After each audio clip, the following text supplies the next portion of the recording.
തുടർച്ചയ്ക്ക് ഏറ്റവും സന്തോഷകരമായ സുഖ സൗകര്യങ്ങളോടുകൂടിയ സമാധാനത്തോടുകൂടിയുള്ള ഒരു ജീവിതം വേണോ വേണ്ടയോ എന്നുള്ള ഒരു ഒറ്റ തീരുമാനം എടുത്താൽ മതി. അത് എല്ലാവരും എടുത്തു കാണും, ഞാനും എടുത്തിട്ടുണ്ട്.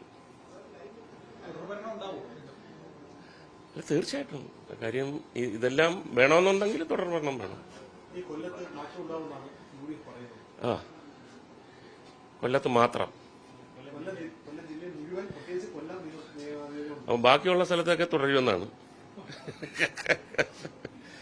അല്ല, അതല്ല ഓരോരുത്തരുടെ ആഗ്രഹം, അങ്ങനല്ലേ. അതാണല്ലോ ഒരു ഏറ്റവും വലിയ സസ്പെൻസ് ത്രില്ലർ സിനിമയേക്കാൾ കൂടുതൽ സസ്പെൻസും ഇമ്പാക്റ്റും ഉള്ള ഒരു സംഭവമാണ് ഈ ജനാധിപത്യത്തിന്റെ ഈ ഒരു മത്സരവും ഇതിന്റെ ഒരു റിസൾട്ടും. ഇത്രയും ദിവസമായിട്ട് ഈ വെയിലത്ത് ചൂടുവെയിലത്ത് എല്ലാവരും പ്രയത്നിക്കുന്നു. അവസാനം ഇവിടെ ഇലക്ഷൻ വോട്ട് ചെയ്യുന്നു. അങ്ങനെ മെയ് 4-ാം തീയതി നമ്മൾ വെയിറ്റ് ചെയ്യുന്നു. കാര്യം ഇതിനപ്പുറത്തൊരു ജനാധിപത്യ പ്രക്രിയ, അതിന്റെ ഒരു രസം നമ്മൾ ആസ്വദിക്കുന്ന പോലെ എനിക്ക് തോന്നുന്നില്ല മറ്റുള്ള സംസ്ഥാനങ്ങൾ ഇങ്ങനെ ആസ്വദിക്കുന്നുണ്ടെന്ന്. അത്രമാത്രം സുതാര്യമായിട്ടുള്ള ആണ് കൂടുതലും വരുന്നത്. പിന്നെ അതിനിടയ്ക്ക് 1-2 ഒറ്റപ്പെട്ട സംഭവങ്ങൾ വരും, അതൊന്നും കാര്യമാക്കണ്ട.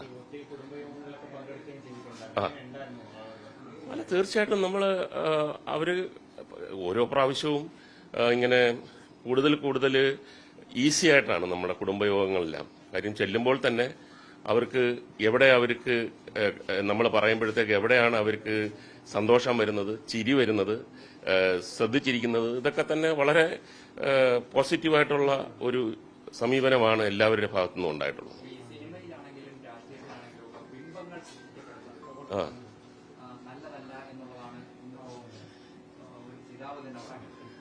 അല്ല, ബിംബങ്ങളൊക്കെ എങ്ങനെയാണ് സൃഷ്ടിക്കപ്പെടുന്നത്?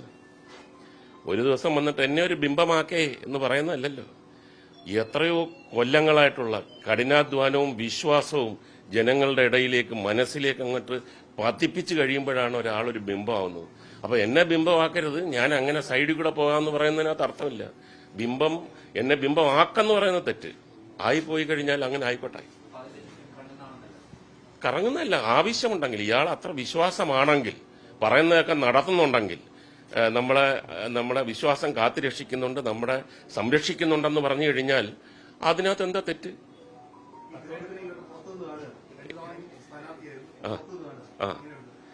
അല്ല, അത് നമ്മൾ ഇപ്പം ഷംസീർ ഉൾപ്പെടെ, ഗോവിന്ദൻ മാഷ് ഉൾപ്പെടെ 2 ടേം പൂർത്തീകരിച്ചവർ പുറത്ത് നിൽക്കുന്നു എന്ന് പറഞ്ഞു കഴിഞ്ഞാൽ അത് ശരിക്കും പറഞ്ഞാൽ പുതിയ ആൾക്കാർ വരണം. അത് നമ്മുടെ ഈ പാർട്ടിക്ക് ഉള്ള ഒരു വലിയൊരു പ്ലസ് പോയിന്റ് ആയിട്ടാണ് ഞാൻ കണക്കാക്കുന്നത്. അല്ല, അത് മേളിൽ നിന്നുള്ള തീരുമാനമാണ്. വിജയസാധ്യത ഇപ്പോഴ് അതിന് പകരം എന്നൊക്കെ പറഞ്ഞ് ഒരുപാട് കാര്യങ്ങൾ നോക്കുമ്പോഴത്തേക്കാണ്. നൌഷാദിന് മാത്രമല്ല, തിരുവനന്തപുരത്ത് നമ്മളെ 10 കൊല്ലമായിട്ട് കാണുന്ന എല്ലാവരും, ഭൂരിപക്ഷം ആൾക്കാരും മത്സരത്തിൽ പങ്കെടുക്കുന്നുണ്ടല്ലോ.